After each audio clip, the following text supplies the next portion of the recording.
এবার বাম হাত দিয়া কালেমার পতাকা উঁচু করে ধরেছে।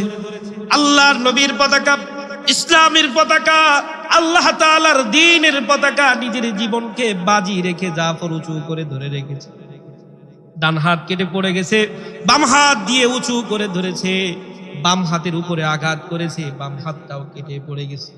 হাত দুইটা নাই, ডান হাত নাই, বাম হাতও নাই, কালেমার পতাকা। এর পরেও আল্লাহর নবী মাটিতে পড়তে দেন নাই, দাঁত দিয়া চাবায়া ধরে আল্লাহর নবীর কালেমার পতাকা উঁচু করে ধরেছেন, মাটিতে পড়তে দেন নাই। এরপরে জাফরকে শহীদ করে দেওয়া হয়েছে।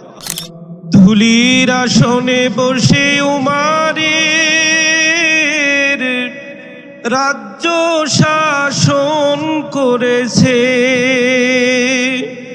বুঝিও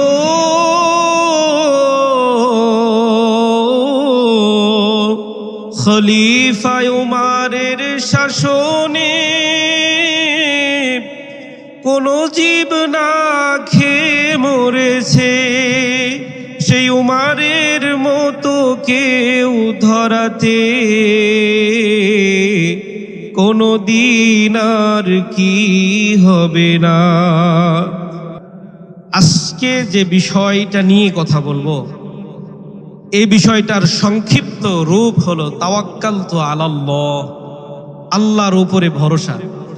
আলোচনার বিষয় কি বললাম? সবাই বলেন, আল্লাহর উপরে ভরসা।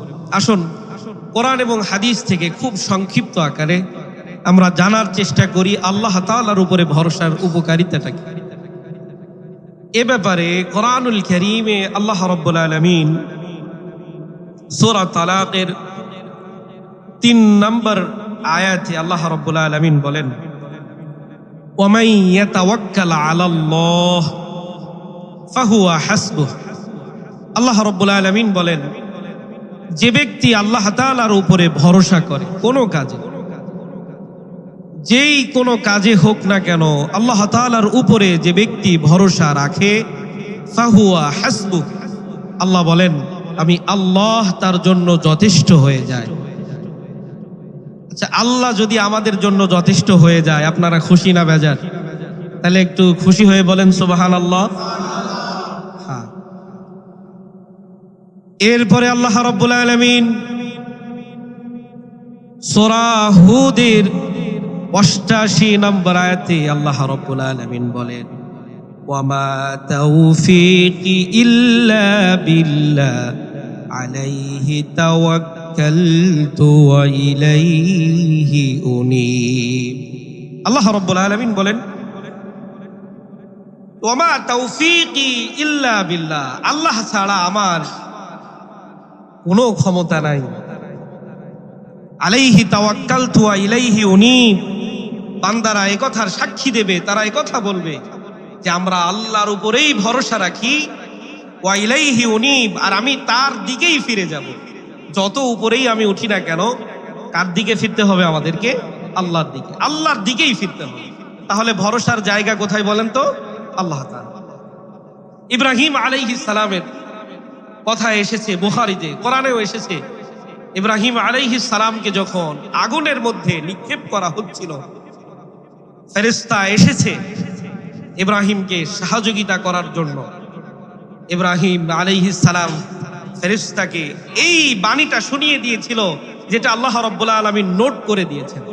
এত সুন্দর লেগেছে আল্লাহর কাছে কথা।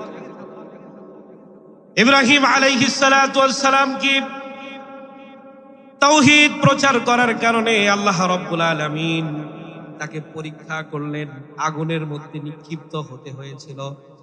ফেরেশতা এসে সহযোগিতার হাত যখন বাড়িয়েছে, ইব্রাহিম বলে না না, আমি আমার আল্লাহর উপরে ভরসা রাখি, হাসবুনাল্লাহু ওয়া নি'মাল ওয়াকিল। ভরসার জায়গা আমার আল্লাহর কাছে, এবং আমার আল্লাহ আমার উকিল হিসেবে, আমার অভিভাবক হিসেবে, সাহায্যকারী হিসেবে তিনি যথেষ্ট। চিল্লায়ে বলেন সুবহানাল্লাহ। তাহলে ভরসার জায়গা কোথায় বললাম?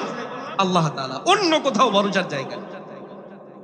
আল্লাহর নবী হাদিসের মধ্যেও অহরহ কথা বলেছেন এ ব্যাপারে। অনেক বিস্তারিত আলোচনা করলে করা যাবে, যেহেতু এত বিস্তারিত কথা মনে রাখা সম্ভব নয়। খুব সংক্ষিপ্ত কথা আমরা মনে রাখার চেষ্টা করব। ভরসার জায়গা হলো আল্লাহ, আর যারা আল্লাহর উপরে ভরসা রাখে তাদের জন্য যথেষ্ট হয়ে যান কে? আল্লাহ রাব্বুল আলামিন। আল্লাহ রাব্বুল আলামিন, আল্লাহ রাসূল সাল্লাল্লাহু আলাইহি ওয়াসাল্লাম হাদিসের মধ্যে বলেছেন, কোন ব্যক্তি যদি আল্লাহর উপরে ভরসা রাখে, আল্লাহর উপরে তাওয়াক্কুল করে, আল্লাহ রাব্বুল আলামিন তাহলে তাদেরকে পাখির মতো রিজিক দিবেন। বলতে পারেন, হুজুর পাখির মতো রিজিক দিয়া মানুষকে ছোট করা হলো না। পাখির মতো রিজিক মানে সকালবেলা পাখি ঘর থেকে খালি পেটে বের হয়ে যায়। পাখির নির্দিষ্ট কোন কর্মস্থল আছে? কোন অফিস আছে? কোন গণভবন, বঙ্গভবন, কোন আদালত, কোন কৃষিক্ষেত? কিচ্ছু নাই পাখির। সারা রাত আল্লাহর জিকির করে সকালে খালি পেটে পাখি বের হয়ে যায়। বাস বিকাল পর্যন্ত এই পাখির পেটটাকে ভরায়া আবার নিজের বাসায় ফেরত এনে দেন কে? আল্লাহ রাব্বুল আলামিন বলেন, আল্লাহর নবী বলেন, কোন বান্দা বান্দি যদি আল্লাহর উপরে এইভাবে ভরসা করতে পারে, আল্লাহ রাব্বুল আলামিন ওয়াদা করেছেন বান্দাদের রিজিকের ব্যবস্থা পাখির মতো করে দেবেন। অর্থাৎ এত চিন্তা, এত পেরেশানি আপনার করা লাগবে না। আল্লাহ তাআলা নিজ জিম্মায় আমার আর আপনার রিজিকের সমস্ত ব্যবস্থা করে দেয়। এটা হলো আল্লাহ তাআলার ওয়াদা। আল্লাহর নবী আরো বলেন, যারা আল্লাহর উপরে ভরসা করে, যেই বান্দা বান্দিগুলো আল্লাহর উপরে ভরসা রাখে, এদের অবস্থাটা হলো এমন, কিয়ামতের ময়দানে আল্লাহ রাব্বুল আলামিন ৭০,০০০ মানুষকে আমার উম্মতের মধ্য থেকে বিনা হিসাবে তাদেরকে জান্নাতে পাঠায়া দেবে। কত হাজার বললাম? ৭০,০০০। আমরা জিজ্ঞাসা করলাম, ওগো রাসূল, ওই দলগুলো কারা? ৭০,০০০ কারা যাদেরকে আল্লাহ বিনা হিসাবে জান্নাত দিবে? আল্লাহ রাব্বুল আলামিনের হাবিব বলেন, ওই দলগুলো হলো তারা, আল্লাহ রাব্বুল আলামিন যাদেরকে এই তাওয়াক্কুল করেছিল, যারা আল্লাহর উপরে ভরসা করেছিল, যারা সমস্ত কাজে আল্লাহ তাআলার উপরে ভরসা করেছিল, এই মানুষগুলোকে কিয়ামতের ময়দানে ৭০,০০০ ব্যক্তিকে আল্লাহ রাব্বুল আলামিন বিনা হিসাবে জান্নাতে পাঠায়া দেয়। তাহলে কি বলছিলাম? ৭০,০০০ মানুষকে বিনা হিসাবে জান্নাতে দেবেন আল্লাহ। তাদের ভিতরে গুণ কি বললাম? যারা আল্লাহ তাআলার উপরে ভরসা রেখেছিল, এই মানুষগুলোকে আল্লাহ রাব্বুল আলামিন সেদিন বিনা হিসাবে জান্নাত দেবেন। কিন্তু আমাদের অবস্থা হয়ে যায় ভিন্ন, আমাদের অবস্থাটা হয়ে যায় আলাদা। কোনো কিছু করলে তার দুনিয়ার উদ্দেশ্য আমাদের সামনে চলে আসে। আমার এটা না করলে হয়তো দিন চলবে না, দুনিয়া চলবে না। মানুষের উপরে আমরা ডিপেন্ডেন্ট হয়ে পড়ি, অসুস্থ হলে ডাক্তারের উপরে নির্ভরশীল হয়ে পড়ি। অথচ রুজু হওয়ার দরকার ছিল আল্লাহ তাআলার উপরে, অন্য কোন জায়গাতে রুজু হওয়ার স্থান নয়। আল্লাহ রাব্বুল আলামিনই পারেন সকল বিপদ থেকে আমাদেরকে উদ্ধার করতে। সম্মানিত ভাইরা আমার, আল্লাহ তাআলার উপরে যারা ভরসা করে, যারা নিজের অভিভাবক আল্লাহকে বানিয়ে নেয়, তাদের অবস্থাটা কেমন হয়েছিল যদি আপনি একটু ইতিহাসের পাতার দিকে লক্ষ্য করেন, তাহলে দেখতে পাবেন জাফর রাদিয়াল্লাহু তাআলা আনহু আল্লাহ রাসূলের চাচাতো ভাই, মক্কাতে ইসলাম গ্রহণ করেছেন। কিন্তু মুসলমানের উপরে নির্যাতনের স্কিম রোলার যখন চলতেছে, আল্লাহর নবী বললেন, জাফর এখানে আর থাকা দরকার নাই, তুমি হিজরত করে চলে যাও, হাবশায় চলে যাও। আল্লাহর নবীর অর্ডার হয়ে গেল। জাফর ইবনে আবি তালিব তার স্ত্রী আসমা বিনতে উমাইস রাদিয়াল্লাহু তাআলা আনহুম দুজনে মিলে স্বামী স্ত্রী চলে গেলেন হাবশায়, হিজরত করে চলে গেলেন। কিন্তু হাবশায় হিজরত করে গেছেন বটে, দিল মানে না, দিন শান্ত হয় না। কেননা যখনই কোনো বিপদ আপদ আসতো, যত বড় বিপদ আসুক না কেন, মক্কায় থাকতাম, আল্লাহর নবীর সামনে যেয়ে বসতাম। আল্লাহর নবীর চেহারার দিকে তাকালে আমরা আমাদের সকল দুঃখকে ভুলে যেতাম। দূরে আছি, কেমনে নিজের দুঃখ মেটাবো? একদিন দুই দিন করতে করতে অনেকটা সময় পার হয়ে গেল। সন্তান হয়েছে দুইটা, নাম রেখেছে মুহাম্মদ, আব্দুল্লাহ। দুইটা সন্তান হয়েছে। এই দুইটা সন্তানও দেখতে নবীজির মতোই, প্রায় জাফরের দিল কেঁদে যায়, কখন আবার নবীর সাথে দেখা করব, দুইটা সন্তানকে দেখাবো, নবী দেখলে খুশি হয়ে যাবে, আল্লাহর নবীর কাছে যাব, খাইতে পারি আর না পারি, চেহারাটা দেখে নিজের জীবনকে ধন্য করব। এর মধ্যে অর্ডার হয়ে গেল, মদিনায় সব সাহাবায়ে কেরামকে আল্লাহর নবী হিজরতের জন্য বললেন। হাবশায় সংবাদ পৌঁছে গেল, আল্লাহর নবী হিজরতের জন্য হাবশাবাসীদেরকেও বলে দিলেন। যতগুলো মানুষ হাবশাতে হিজরত করে গিয়েছিল তার মধ্যে একজন হলো এই জাফর, স্ত্রী আসমা বিনতে উমাইস, দুজন মিলে এবার খুশি হয়ে গেছেন। আল্লাহর নবী বলেছে মদিনায় হিজরত করার জন্য, দুজনে মিলে মদিনায় আসতেছে। আল্লাহর নবী মদিনায় তখন রয়েছেন, হিজরত করে যখন মদিনার দিকে আসতেছে, আল্লাহর নবী যুদ্ধের ময়দান থেকে ফিরে এসেছেন। জাফর ইবনে আবি তালিব মসজিদে নববীর সামনে যখন গেছে, আল্লাহর নবী দাঁড়ায় গেছে, জাফরের কপালে চুমু খেয়েছে, দাঁড়ায় বলে, আল্লাহর কসম করে বলি, আমি জানি না আজকে এত খুশি কেন আমার লাগতেছে, আমি জানি না আজকে আল্লাহ তাআলা যুদ্ধের ময়দানে মুসলমানদেরকে বিজয় দান করেছে, এজন্য আমি নবী খুশি হয়েছি, নাকি আমার জাফর আমার কাছে এসেছে এটার খুশি আমাকে বেশি আনন্দিত করেছে, আমি জানি না। এত খুশি হলেন আল্লাহর নবী। চলতেছে চলতেছে, সাহাবায়ে কেরামও খুশি, জাফর ইবনে আবু তালিবও খুশি, দুইটা সন্তান দেখতে হুবহু মুহাম্মাদের মতোই হয়েছে, এতটা খুশি হয়েছে। চলে আসলেন, এক দুই করতে করতে আল্লাহর নবী মুহাম্মদুর রাসূলুল্লাহ সাল্লাল্লাহু আলাইহি ওয়াসাল্লাম এবার যুদ্ধের জন্য আবার প্রস্তুতি গ্রহণ করতেছেন। যুদ্ধের জন্য প্রস্তুতি গ্রহণ করতেছেন। সাহাবায়ে কেরামকে বললেন, যুদ্ধের জন্য 3 জন সেনাপতি নিযুক্ত করা হবে। প্রথম নম্বরে যাকে সেনাপতির দায়িত্ব দেওয়া হবে, আল্লাহর নবী বললেন, আমার পালক পুত্র যায়েদ ইবনে হারেস, কোথায় তুমি দাঁড়াও। যায়েদ ইবনে হারেস দাঁড়ালো। 2 নম্বরে যেই মানুষটা যদি প্রথম সেনাপতি মারা যায় তারপরে দায়িত্ব পালন করবে আমার চাচাতো ভাই জাফর ইবনে আবু তালিব।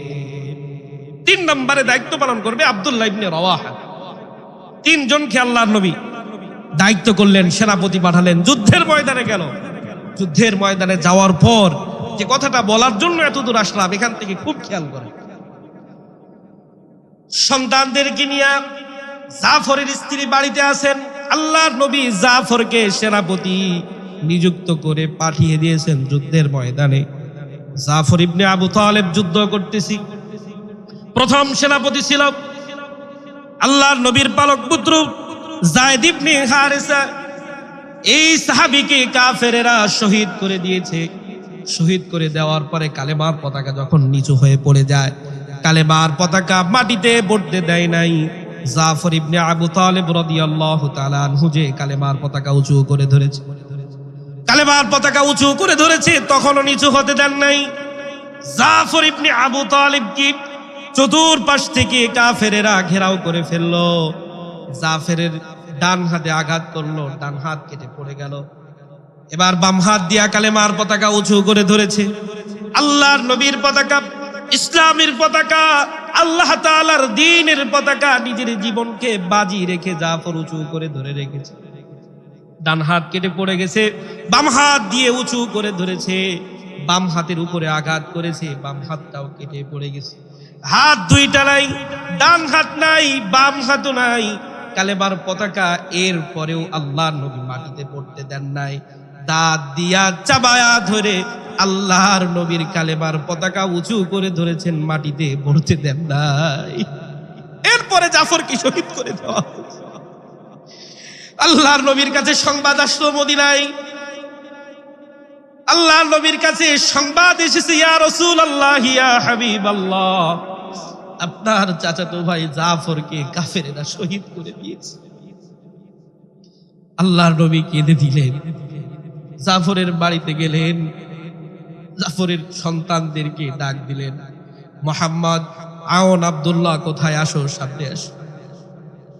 সবাইকে বুকের মধ্যে জড়ায় ধরে আল্লাহর নবী কান্না করতেছে, ভিতর থেকে স্ত্রী ডাক দিয়া বলে, ওগো আল্লাহর নবী, কিসে আপনাকে কাঁদায়? আপনি কেন কাঁদেন? কি এমন হলো যার কারণে আপনি কাঁদেন? ওগো আল্লাহর নবী, যুদ্ধের ময়দানের কোন সংবাদ আপনার কাছে এসেছে নাকি? আল্লাহর নবী বলতেছে, আল্লাহ রাব্বুল আলামিন জাফরকে জান্নাতের মেহমান করে নিয়েছে, জাফর শহীদ হয়ে গেছে। আল্লাহর নবী কাঁদতেছে। ভিতর থেকে এই মহিলার অবস্থা কি হওয়ার কথা? আল্লাহর নবী কাঁদতেছে, সন্তানগুলোকে জড়ায় ধরে কাঁদতেছে।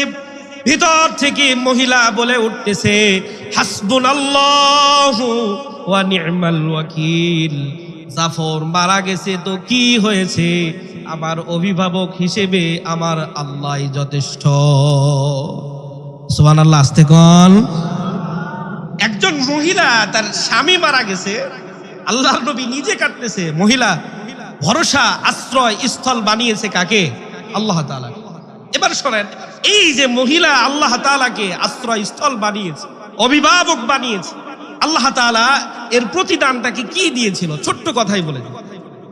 আজকে তো আমরা অল্প কিছুতে নিরাশ হয়ে যাই, অল্প কিছুতেই রোগ হইলে ভেঙে পড়ি। আহা, এত নামাজ কালাম পড়ি, সব বিপদ আল্লাহ আমাকেই দেয়। মনে রাখবেন, আল্লাহ যাকে ভালোবাসেন, বিপদ আপদ মুসিবত তাকে একটু দিয়া পরীক্ষা করেন। এর জন্য ভেঙে পড়া যাবে না, ভরসা রাখতে হবে কার উপরে? আল্লাহর। আসমা বিনতে উমাইস বললেন, হাসবুনাল্লাহ। হ্যাঁ, জাফর মারা গেছে তো কি হয়েছে, আমার আল্লাহ আমার জন্য যথেষ্ট। ওয়া নি'মাল ওয়াকিল, তিনি আমার কর্মবিধায়ক, তিনি আমার অভিভাবক। এই জাফর মারা গেলেন, সন্তানগুলো এতিম হয়ে গেল। আল্লাহর নবী দুনিয়ার বুক থেকে বিদায় হয়ে গেলেন। ইসলামের প্রথম খলিফা, উম্মতের শ্রেষ্ঠ সন্তান, যার নাম হলো আবু বকর সিদ্দিক রাদিয়াল্লাহু তাআলা আনহু। এই উম্মতের মধ্যে আবু বকরের আমলের যত ভারত্ব আছে, যদি এক পাল্লাই দেওয়া হয়, সকল উম্মতের নেক আমল যদি এক পাল্লাই দেওয়া হয়, আবু বকরের পাল্লাটা ভারী হয়ে যাবে। এত মর্যাদা আল্লাহ আবু বকরকে দিয়েছে। আবু বকর সিদ্দিক রাদিয়াল্লাহু তাআলা আনহুর স্ত্রী উম্মে রোমান মারা গেল। আবু বকর সিদ্দিক এবার প্রস্তাব দিলেন, যেহেতু জাফর শহীদ হয়ে গেছে, সন্তানগুলো নিয়ে মহিলা এতিম হয়ে গেছে, তার যেন অসহায়ত্ব বরণ করতে না হয়। জাফর ইবনে আবি তালেবের স্ত্রীকে আবু বকর সিদ্দিক প্রস্তাব পাঠালেন, আপনি যদি রাজি থাকেন, আমি আবু বকর আপনাকে জীবন সঙ্গী করে নিতে চাই, আপনার সন্তানদের দায়িত্ব নিতে চাই। আসমা বিনতে উমাইয়া চিন্তা করলেন, এত ভালো মানুষ, যার সম্পর্কে আল্লাহর নবী বলেছেন পৃথিবীতে কোনো মানুষকে বন্ধুরূপে গ্রহণ করা জায়েজ নয়। নবীদের জন্য যদি জায়েজ থাকতো কাউকে গ্রহণ করা, আল্লাহর পরে আমি বন্ধুরূপে গ্রহণ করে নিতাম আবু বকর সিদ্দিককে। এত মর্যাদা সম্পন্ন একজন মানুষ। হ্যাঁ, উনি রাজি হয়ে গেলেন, বিবাহ হয়ে গেল। দেখুন, আগে ছিল জাফর, তিনি মারা গেলেন, আল্লাহ তাআলা এবার স্বামী হিসেবে, অভিভাবক হিসেবে আবু বকর সিদ্দিককে ওনার স্বামী বানায় দিয়েছে। আবু বকর সিদ্দিকের সাথে কয়েক বছর সংসার হলো, একটা সন্তানও হলো। আবু বকর সিদ্দিক দুনিয়া থেকে বিদায় নিলেন। এবার জাফরের ঘরের সন্তান, আবু বকর সিদ্দিকের ঘরের সন্তান, দুইটা সন্তানকে নিয়ে উনি আবার অসহায়ত্ব বরণ করলেন। কিন্তু একটা বিস্ময়কর ঘোষণা আবু বকর সিদ্দিক দিয়ে গেলেন। পৃথিবীর মানুষকে ডেকে বললেন, শোনো, আমি যদি মারা যাই, আমার স্ত্রী আসমা বিনতে উমাইয়া যদি পৃথিবীর বুকে থাকে, আমার লাশটা অন্য কেউ ধোয়াবে না, আমার স্ত্রী আসমা বিনতে উমাইয়া যেন আমার লাশটাকে ধৌত করায়। এত গুণী মহিলা ছিলেন। আবু বকর মারা গেল, তবু এই মহিলা ভেঙে পড়েন নাই। এরপরে আলী রাদিয়াল্লাহু তাআলা আনহু, তার যখন খেলাফতের অবস্থা চলে, খেলাফতে থাকা অবস্থায় অভিভাবকত্ব গ্রহণ করার জন্য তিনি আসমাকে আবার প্রস্তাব দিলেন। আসমাকে প্রস্তাব দিয়া বললেন, আপনি যদি রাজি থাকেন আমার স্ত্রী হিসেবে গ্রহণ করতে, আপনাকে আমি প্রস্তুত আছি। সুবহানাল্লাহ বলেন। পৃথিবীতে একজন মাত্র মহিলা, পৃথিবীতে একজন মাত্র মহিলা এই মর্যাদার অধিকার পেয়েছে। দুনিয়ায় বেঁচে থাকতে 2 জন খলিফাতুল মুসলিমিনের স্ত্রী হতে পেরেছে। 2 জন খলিফাতুল মুসলিমিন, উম্মতের 2 শ্রেষ্ঠ সন্তানের স্ত্রী একজন মহিলা হতে পেরেছে, আসমা বিনতে উমাইস। এই আসমা বিনতে উমাইস আলী রাদিয়াল্লাহু তাআলা আনহুর সাথে বিবাহ হলো। একদিন 2 ঘরের সন্তানের মধ্যে গ্যাঞ্জাম বাজছে। জাফরের সন্তান বলে আমার বাবা শ্রেষ্ঠ, আবু বকরের ঘরে যেই সন্তান আছে সে বলে আমার বাবা শ্রেষ্ঠ। 2 গ্রুপের মধ্যে গ্যাঞ্জাম বাজছে। আলী রাদিয়াল্লাহু তাআলা আনহু দূর থেকে লক্ষ্য করতেছে, কথা হয় দূরে, কিন্তু আলী কিছু বলেন না। আসমাকে ডাক দিলেন, বললেন তোমার সন্তানেরা দেখো এখানে মুজাদালায় লিপ্ত হয়ে গেছে, তর্ক বিতর্কে লিপ্ত হয়ে গেছে, এর বিচার তুমি করো, সমাধান তুমি করো। এক গ্রুপ বলে আমার বাবা শ্রেষ্ঠ, আর এক গ্রুপ বলে আমার বাবা শ্রেষ্ঠ, এই 2 গ্রুপের সমাধান তুমি করে দাও। আসমা বিনতে উমাইস আসলেন, জাফরের সন্তানদেরকে ডাকলেন, আবু বকরের সন্তানদেরকে ডেকে বললেন শোনো জাফরের সন্তান, আমি যতদিন পৃথিবীর বুকে বেঁচে আছি জাফরের থেকে উত্তম কোন পুরুষ যার সম্পর্কে আল্লাহর নবী বলেছেন জাফর দেখতেও আমার মতো, জাফরের চরিত্র আমার মতো, জাফরের থেকে উত্তম কোন যুবক আর আমি দেখি নাই। যুবকদের মধ্যে জাফর হলো শ্রেষ্ঠ, তোমার বাবা শ্রেষ্ঠ। শুধু এইটা না, শোনো আবু বকরের সন্তান তুমিও শোনো, যার সম্পর্কে আল্লাহর নবী বলেছেন পৃথিবীতে সব মানুষের ইহসান আমি চুকিয়ে দিতে পেরেছি, পৃথিবীতে সব মানুষের যত করুণা আমার উপরে ছিল আমি সেটা দিয়ে দিতে পেরেছি, হক আদায় করতে পেরেছি।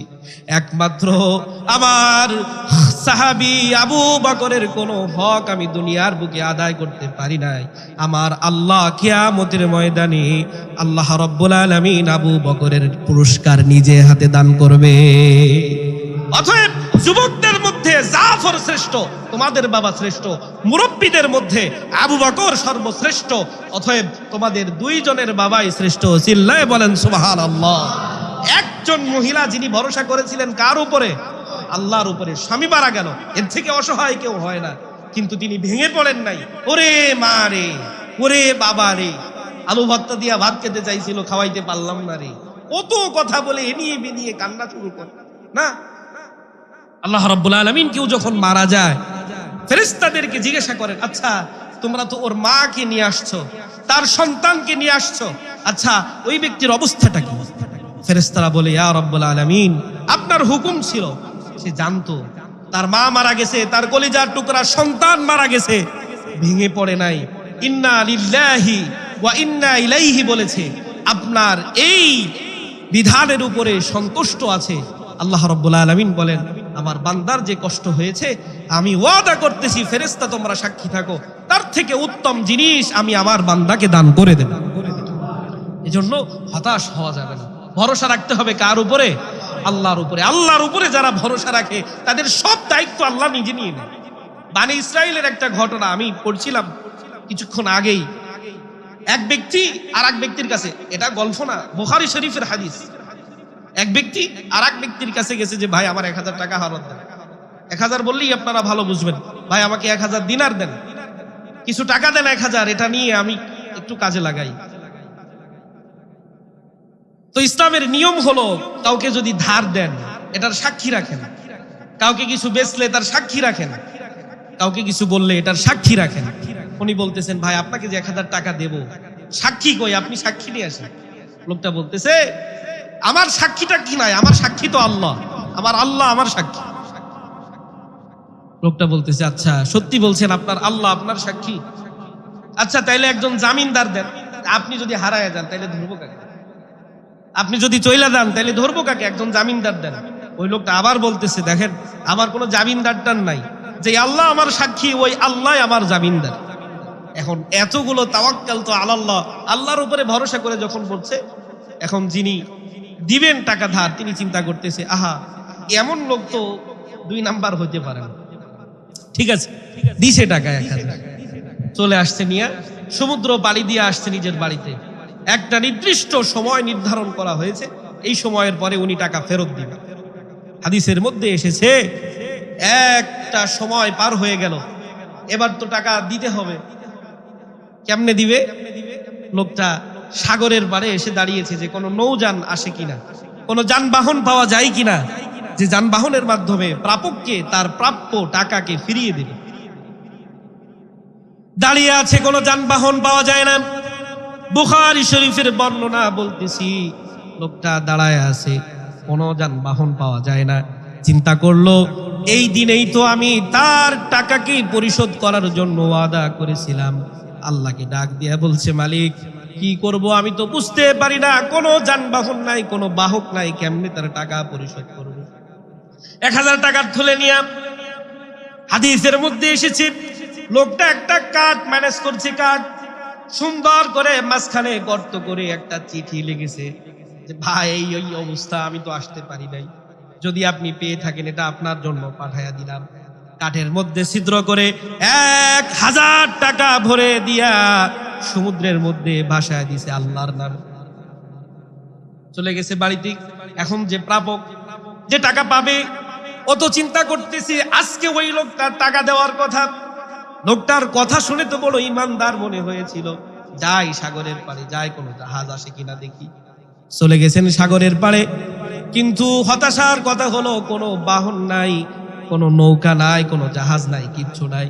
হাদিসের মধ্যে লিখতেছে, ওই যে কাঠের টুকরায় ভরে ওই টুপলাটা আর একটা চিঠি দিয়েছিল, মুখটা আটকায়া নদীতে ভাসায় দিছে।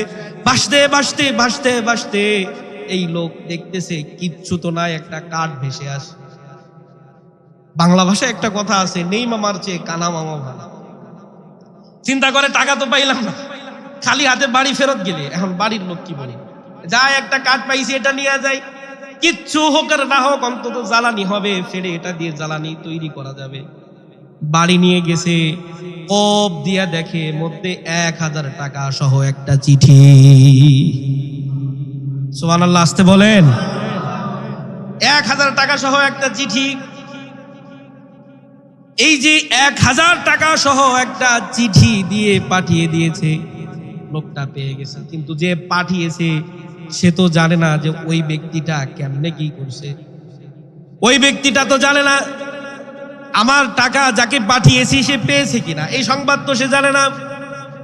সম্মানিত ভাইরা আমার, লোকটা চিন্তা করতেছে আমার টাকা পেল কিনা। আবার যখন বাহনের ব্যবস্থা হয়েছে, 1000 থলে একটা নিয়া বাহনে চড়ে ওই লোকটার কাছে আসছে। এখন উনি যে টাকা পেয়েছে এই সংবাদ তো ওই ব্যক্তি জানে না। এসে বলতেছে, ভাই আমাকে মাফ করবেন, আল্লাহর হস্তে আমাকে ক্ষমা করে দেন, আমি ওই সময়তে এসেছিলাম আপনার টাকাকে ফেরত দেওয়ার জন্য। আল্লাহর উপরে ভরসা করে সত্য কথা বলতেছি, আমি এসেছিলাম, কোনো বাহন না পাওয়ায় আপনার টাকা পরিশোধ করতে পারি নাই। এই নেন 1000 স্বর্ণ মুদ্রার যে থলেটা এনেছি, এটা আপনি গ্রহণ করে নেন। লোকটা বলতেছে, ভাই কি বলেন আপনি? আপনি যে কাঠের মধ্যে ভরে 1000 স্বর্ণ মুদ্রা আল্লাহর নামে সাগরে ভাসিয়ে দিয়েছিলেন, আমার আল্লাহ ওইটা ভাসতে ভাসতে ভাসতে ভাসতে আমার বাড়িতে ওই একই দিনে পৌঁছে দেওয়ার ব্যবস্থা করেছে। আমি পেয়ে গেছি, আমি পেয়ে গেছি, আমাকে আর আপনার টাকা দেওয়া লাগবে না। দুজনেই খুশি হয়ে গেছে। হাদিসের মধ্যে লেখে লোকটার টাকা আর দেওয়া লাগে নাই, উনি নিয়ে বাড়িতে চলে গেছে। সুবহানাল্লাহি ওয়া বিহামদিহি। তাহলে ভরসার জায়গা কার কাছে? আল্লাহর কাছে। যারা আল্লাহর উপরে ভরসা করে এদের কোনো জিনিসে কমতি থাকে না, এদের কোনো চিন্তা থাকে না, এদের কোনো ভয় থাকে না। যারা আল্লাহর কথা বলে, আল্লাহর পথে চলে, তাদের কোনো ভয় নাই। এদের অভিভাবক কে বলেন তো? আল্লাহ তাআলা।